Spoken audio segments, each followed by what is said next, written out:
For a company built on talking animals and fairy dust, Disney's got a few skeletons lurking behind the castle gates.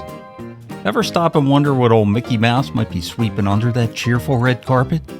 Well, turns out the House of Mouse isn't all smiles and pixie dust. Today, we're peeling back the wholesome curtain and taking a closer look at the not-so-magical side of Disney, the part they really don't want you to talk about. Let's get into it. Fantasy, sci-fi, nostalgia, reruns of it. Cannibal Capers, 1930. First up on our list, we have Cannibal Capers, a 1930 Disney creation that's less Magic Kingdom and more Twilight Zone. Disney really hopes you'll forget about this one. It dropped back in 1930 when jazz was hot, the stock market was not, and cartoons? Well, they weren't exactly subtle.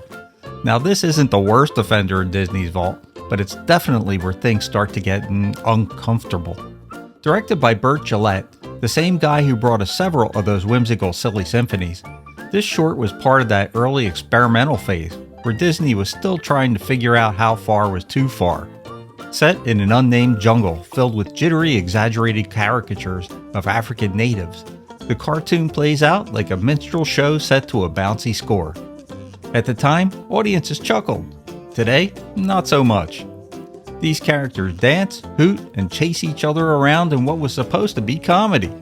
But what you're really watching is a showcase of lazy, offensive tropes, big lips, bone in the hair, the whole ugly package. And the worst part? No main character to pin it on. Just a faceless chorus of stereotypes dancing through Disney history. It's the kind of thing Disney quietly swept under the rug, hoping we'd all focus on Mickey's next clubhouse adventure instead. Let's just say it didn't age like a fine wine, more like a warm jug of sour milk left out at a picnic. And trust me, things only get more uncomfortable from here. Santa's Workshop, 1932. Next up is Santa's Workshop, featuring guess who? Santa Claus, of course. Released in 1932, this short was directed by Wilfred Jackson and produced by Walt Disney himself. The cartoon was designed to lift holiday spirits, but lift them? It didn't. At least not for everyone. Now you might be asking, what could possibly go wrong in a joyful, festive setting like Santa's Workshop? Well, let's jump in and find out, shall we? Santa's Workshop gives us a whimsical look at Santa's elves preparing for Christmas.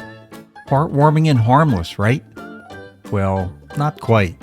In a scene where Santa is working on baby dolls, a white, blonde-haired, blue-eyed doll comes down the chute, and he teaches it to say mama before stamping her butt with OK.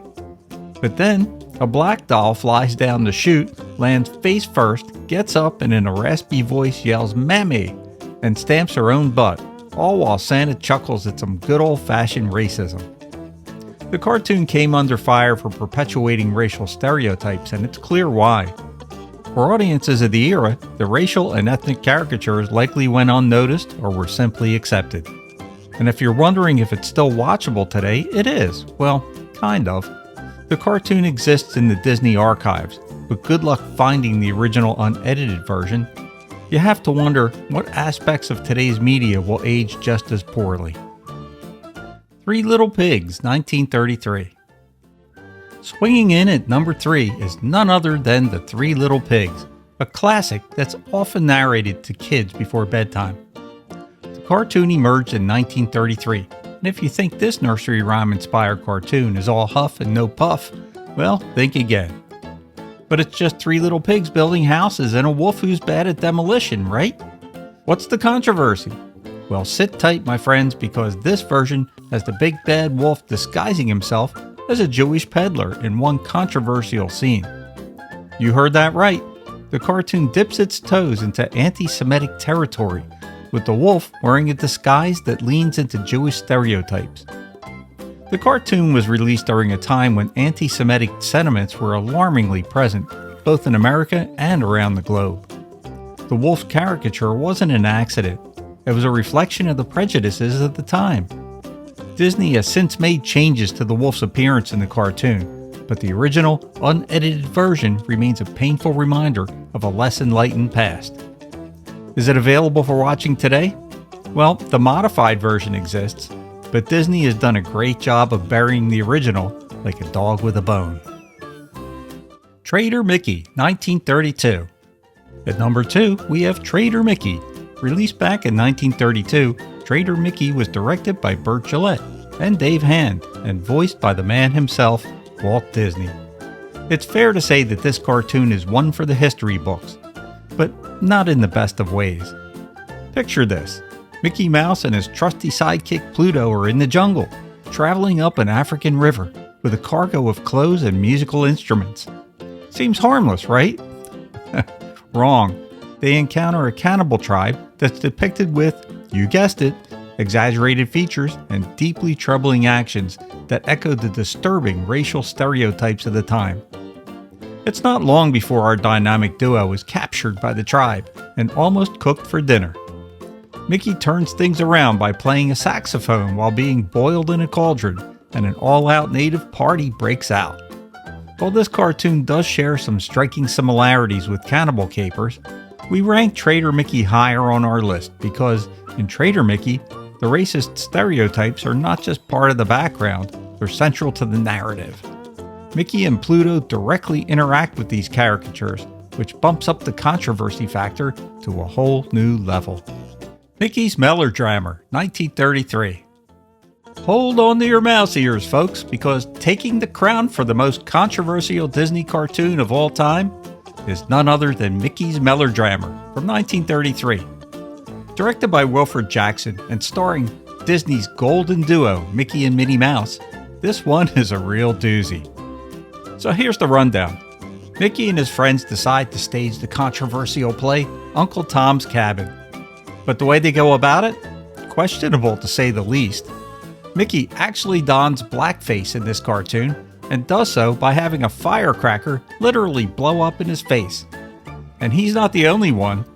Mickey's friend Clarabelle the cow rubs soot all over her face from a burning candle glass to achieve the same effect. But as bad as that looks today, it wasn't just the blackface that caused a bit of a stir.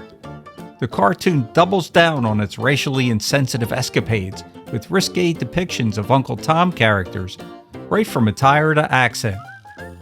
The cartoon dropped when America was neck-deep in racial segregation and the cruel reality of Jim Crow laws. As unsettling as it sounds, this cartoon was right at home in the culture of the era. There were no massive protests, no outrage. It was simply accepted as yet another lovable Disney cartoon. Flash forward to today, and Disney has banished this one to the vault. You definitely won't catch it on Disney Plus or any other official streaming site, that's for sure. So there you have it, folks. 5 Disney cartoons that captivated audiences in the past, but have now been buried deep in the Disney library, never to show their face again. It's a sketchy side street in the annals of animation history, that's for sure, but one that shouldn't be hidden away as if it never happened. What do you think? Are there any other cartoons you think should have made the list? Let me know in the comments below, and as always, if you like this video, please like, share, and subscribe, and make sure to tune in again for more trips down memory lane. This is Rich from Rerun Zone wishing you a good night.